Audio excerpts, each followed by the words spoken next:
This is The Change Physician, episode 101. Episode 101. That's awesome. Mm-hmm. I'm just like shocked because I'm like 101.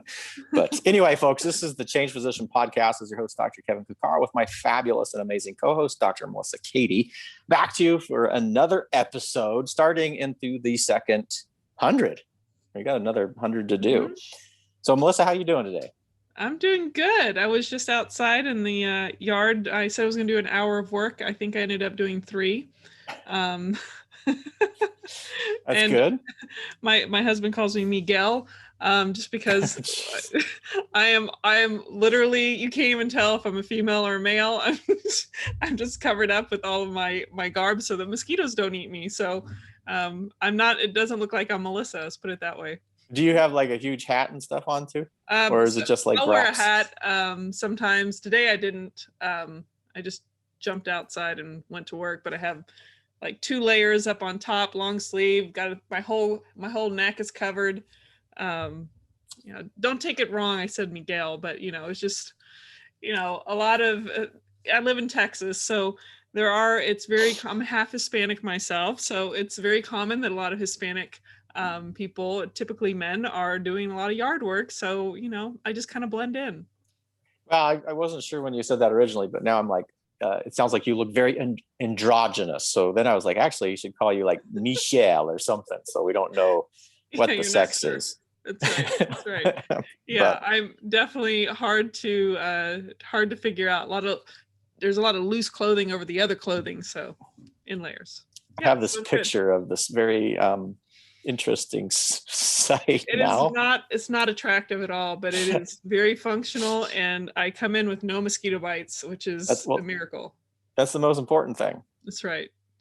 So yeah, I'm good. Anyway, all right, well, let's not talk about bugs. And what I wanted to talk about was a particular quote that I have off of the Cards of Wisdom, which we were talking about earlier. Mm-hmm. And I was trying to figure out who to attribute this to, because it isn't really important to me that we recognize whoever the quote's from. But I said someone who's Rich Schefren, who's a pretty well-known marketer, pretty introverted, really neat guy, and pretty smart guy. You said you heard it from something else, so we'll just put it out there and see. Maybe somebody will say, oh, I heard that from Ted, or whatever. Yeah. But the quote was this: successful people do the simple things that are easy to do, that unsuccessful people don't recognize are what really matters, so they don't do them. Mm-hmm. And I wanted to bring that up because I looked at it, and particularly with the way that the podcast is sort of moving, I think what we're going to be doing is we're going to be talking a lot of common themes. And what I don't want the listeners to get is, oh, well, we already talked about that before. Mm-hmm. There are core principles to just about anything that you look in sort of the core areas. Like when we say health, wealth, relationships, and self, there are these fundamental themes that kind of run through all of them. And oftentimes we don't appreciate just how important those fundamentals are. And we tend to ignore them because perhaps they're not sexy, or they're not new, or they're not, the magic bullet thing. But really, really important. Think of things like even just like health, right? So we're physicians, and health is, everybody applauds the newest interventional technique that they're sticking stents in here, or the fact that we can do, implant valves through someone's groin, heart valves, that is, and all this stuff. And yet really from a point for the vast 99% of us who just want to stay healthy, that doesn't matter. What matters are the things like movement, that we're eating, like what we talked about in those core rules, eating not too much, not too often, mostly plants, moving every day and lifting something heavy. These are really, really simple things. But the difference is if you don't do them, you're ultimately going to pay the long-term price associated with them. And that, I think, can actually be expanded to outside of health as well, and to the other things like relationships, self-development, and things as well, and finances even. Yeah, I think the thing about, you talk about these are tried and true themes that you're speaking of. And when it comes to, these are all processes. These are this is like kind of practices. These are practices that have a insidious development of health, or the other way around, depending on what kind of habits they are. And like you said, it overlaps into everything. I mean, even creating wealth I mean, you can look at it from a fiscal standpoint, but it's those little things that add up over time. And if you don't stay committed to those things, like you said, most people are going for these, these developments in technology that, yes, there are some great things out there and there's a time and a place for them. But if you're reaching to them to fix something that needs to be a healthy process, that needs to be a dedication and a commitment to whatever area of your life, whether it's health, wealth, your relationships with others. If you don't have that commitment, then you can't build it from within. So I always like to, it's kind of one of my favorite things is that you can't create, like from a health standpoint, you can't create health from just reaching for something. Like it's got to be something you actively participate in order for you to create the health within you. So obviously you can put good food in you, that's good, but you can't just go for this light switch one-time action. That people have to remember that we're living, breathing creatures. We're not just some shelves over there on the wall that you can do one thing to fix it. Like, we're constantly adapting to environments, and so you have to tend to the little things to build the health within you and or outside when it comes to wealth and relationships. You can't just do it one time. So I think that's why people look for the big quick fixes, and the successful people know that it's those little things that insidiously build over time that really are the key to success in any of these realms. Yeah, and it just reminded me of another quote. I think it was Bill Gates who said this, that people overestimate the things that they can do within a year, mm-hmm. and overestimate or underestimate what can be done within a cycle of 10 years. Mm-hmm. And I think you can shorten that even, because I don't think most people think in your time frames. But all these little silly things that people don't want to start, and they think, oh, I can delay it. They're investments that you're placing. And what investments need, sure, you need the initial action of the investment itself. Again, whether it's money, whether it's health, whether it's connecting with a loved one.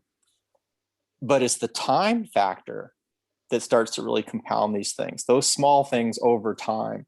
You look at it from an investment perspective, and I think most of us, if you haven't seen it, where you're looking at things like compound interest, and I think this was attributed to Einstein. I don't think he actually said it. Last time I looked, was that compound interest is like the eighth wonder of the world.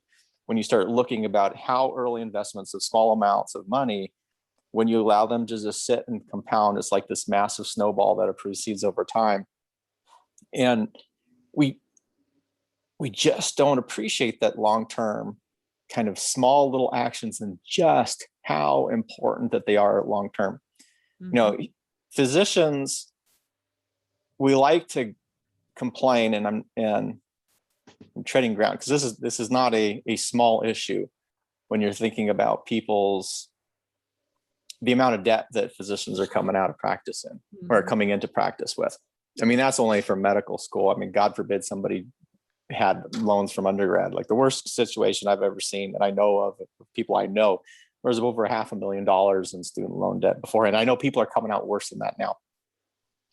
So we think that you have to, well, what am I going to do? Or, I have to aggressively, all this debt, I'm going to do something about it. And you definitely do, but don't neglect sticking things into your retirement plans. Like, as soon as, if you're an intern, or if you're a resident, or you're a new attending, really sticking money into whatever your retirement plan is. And most training centers have that. I mean, that's where I first started there. And that little teeny, even just a little bit that you're putting in, is going to grow up over time. Yeah. So anyway, it isn't sexy. I think a lot of the stuff that we're going to be talking about in the future as well aren't necessarily sexy. Mm-hmm. They're not something that's going to jump out and grab you. And people can say, oh, well, Dr. Carl, I already knew that. Well, great. You know it. Are you actually doing it? Because that's the difference with all this stuff. It's can people, if you say you understand it, but you're not actively pursuing it, you're not doing those little day-to-day things over and over and over again, you're not going to see any change. You're not going to see anything get better. And you're going to be flipping and flopping and going all over the place without finding anything at the end of that year or the end of that 10-year time period to really stand out and say, wow, that got done. That was accomplished. I'm better off than I was before. Yes. So. Well, that brings up an issue. Like when you said the quote, it made you, it makes you think that they're just not aware of the things sometimes that are needed, that need to be done. But many times people kind of know they need to do it, but actively doing it. And that's the key, is like, you have to be intentional, have an awareness, know why, why are you doing this, or what is your goal? Like, what do you have any type of planning? Are you thinking ahead? And then you got to basically reverse engineer. If you know the things that need to be done, it's not hard to reverse engineer what you need to do and break it down. Mm-hmm. Even something as simple as, I need to do my continuing medical education. I started putting it on my calendar on Sundays, and may not do it every Sunday, but I'm starting to create a habit so that I'm doing a little bit over time. So by the time the end of the year rolls around, I'm not having to like do the whole binge CME thing, which I know plenty of physicians that do. You're laughing. So, each of these things, that you have to get done, you figure out, okay, what do I need to achieve? Or do I not know enough to get to that goal? Then maybe you need to ask for some help or do some research.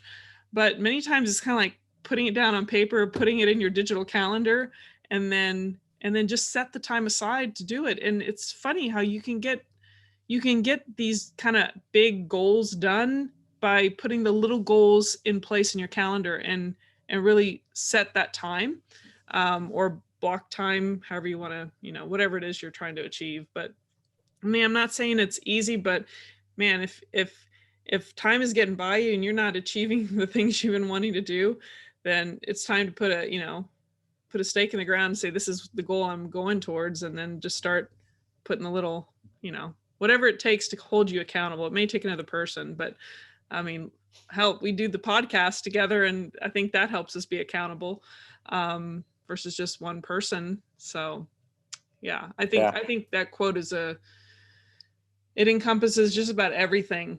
You got to be willing to do the work. And so if you're not willing to do the work, then, scheduling is not going to do anything. But if you're willing to do it and you just keep letting it go by, you got to somehow put yourself accountable. Well, it also comes up to the idea that there's no magic bullets. No. Like there's definitely luck and there's circumstance. And that's pretty well established. And actually that's underappreciated as well, because if you're looking at somebody who, I think, is it Daniel Kahneman talks about this quite a bit, is you look at somebody successful and think that there's some selectivity bias in there as well. Like you're seeing and that they did some actions, but there is a degree of luck that's in that as well. Like the degree between astronomical and just doing well, there's some luck factor in there. But if we're not, where was I going with that? there was something important with that. I was trying to remember with the but I mean, tracking, like the tracking thing is if you are not actually tracking what you are doing, or at least doing whatever it is the plan is with intention, what you're going to be is reacting to events in your life rather than doing those little like day-to-day interventions, which will build up, which maybe then some luck can kind of compound it onto that as well. But without it, you're not going to get anywhere. Yeah, I mean, the whole thing about life is that serendipity and possibilities and this luck you talk about, most of that happens when you're actively pursuing and actively engaging in some way or another and in that goal, in that direction. And it may be a connection, some kind of relationship capital that you've created just by merely just wandering around trying to figure out how to do it, and you just happen to bump into the right person. You never know how that's going to transpire. But I mean, I think you don't depend on the luck. You hope luck takes you higher, but you still have to put in the effort and the work and be consistent, for whatever wealth, health, and relationship. So life is not meant, it's not easy. And for most people, it does take a level of just, you have to have some grit, you have to have a little bit of drive, and resources help, and not having a catastrophic childhood that can make things a lot more difficult. Yeah, you can go down a whole bunch of pathways talking about, the challenges of trying to be resilient amidst all these things that can happen to you along the way, but you still have to put in the work. Absolutely. Putting in the work. Yeah. And putting it in even when you don't want to. That makes, I was telling my kids this. I was like, what really comes down to the secret, one of the secrets to success is really doing the things that you want to do when you don't want to do them. Because, because like exercise, like at night before you go to bed, I'm going to wake up, I'm so excited to exercise. And then the next morning, like you want to do it, but you wake up the next morning and it's like, because you don't want to do it now. Yeah. Well, that brings it all back around. This is what you said that quote, and this is what I've said in the past. Successful people are willing to do the things that other people aren't willing to do. That's the way I've always said that quote.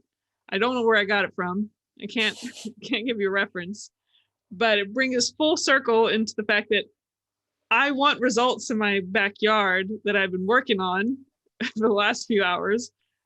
I wouldn't say I necessarily enjoy it, and sweating probably a gallon of sweat with those 2 or 3 layers I've got on me, but it's not going to get done unless I just grin and bear it, and be glad that I did it, and know that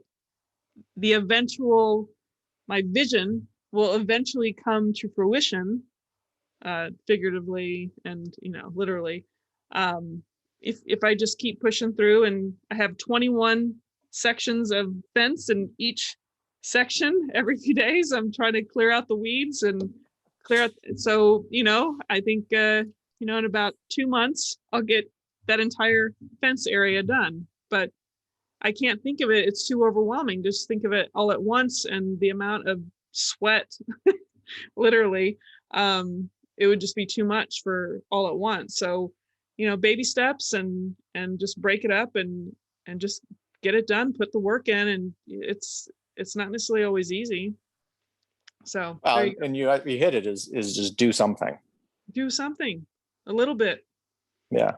Problem is, people let it become an overwhelming problem, whether it's getting yourself in a hole financially or becoming enormously obese, and then feeling like you've got this huge,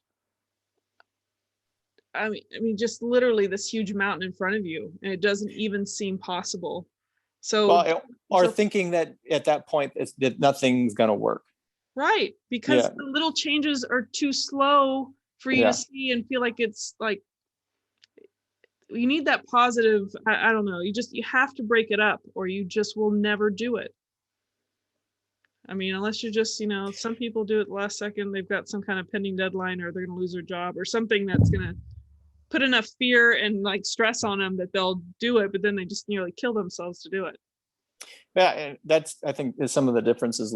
Instead of looking at the outcome, like an outcome expectancy, is look at it as a procedural expectancy. Like, this is what I do today.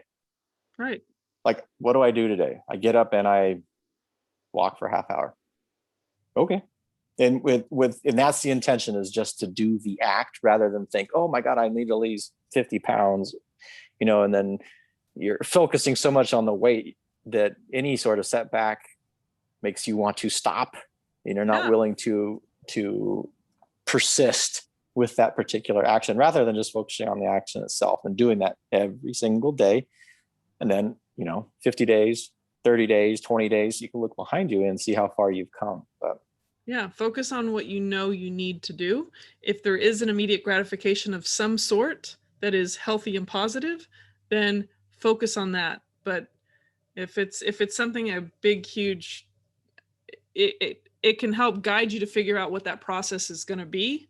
But you can't be zoomed into the pain of what you really have to achieve overall. And you're not creating a process that's at least neutral or enjoyable. Like, you don't want to make it too painful. to think that, you know, I can't believe I let myself get this far. And I mean, that's just too much negativity.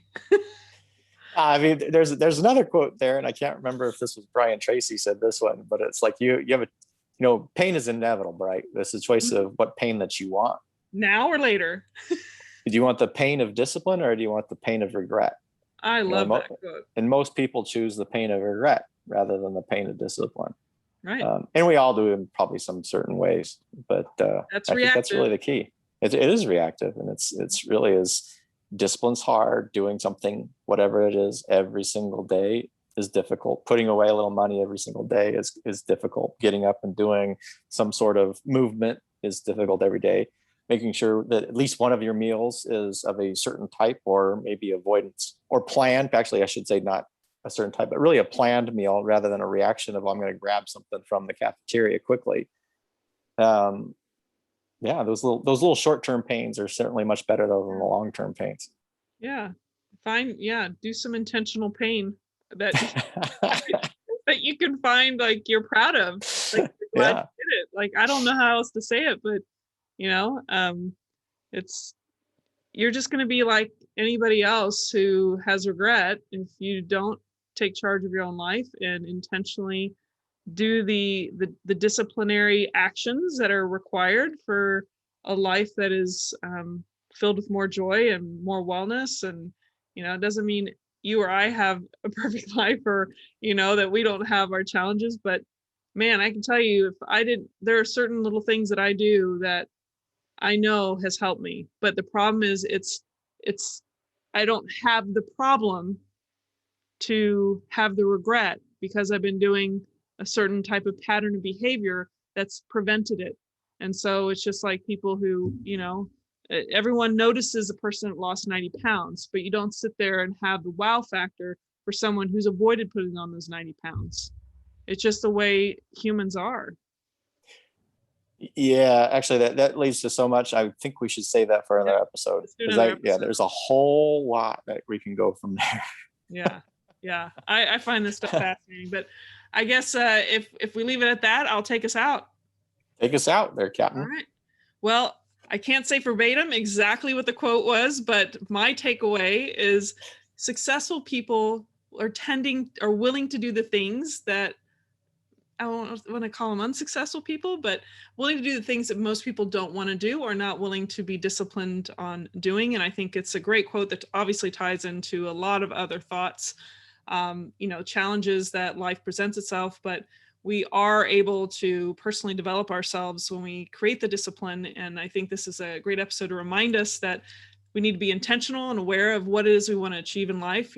Every year goes by fast, and it seems like every decade just keeps slipping by. And take it from me, I'm like close to 50, and it's amazing that it can go that fast. But I think you become more intentional as you start paying attention to that more. But for those of you listening, if you haven't joined the Change Physician community, you can go to thechangephysician.com. And we're very excited that we are on our second 100 of our episodes in this personal development realm for the Change Physician. If you are not a physician, we still want you as part of a community. If you want to join us, you can join us at that website as well. And you can check us out at all the podcast venues, and check us out on Instagram and Facebook. And we look forward to seeing you on episode 102. See you later. Take care, folks.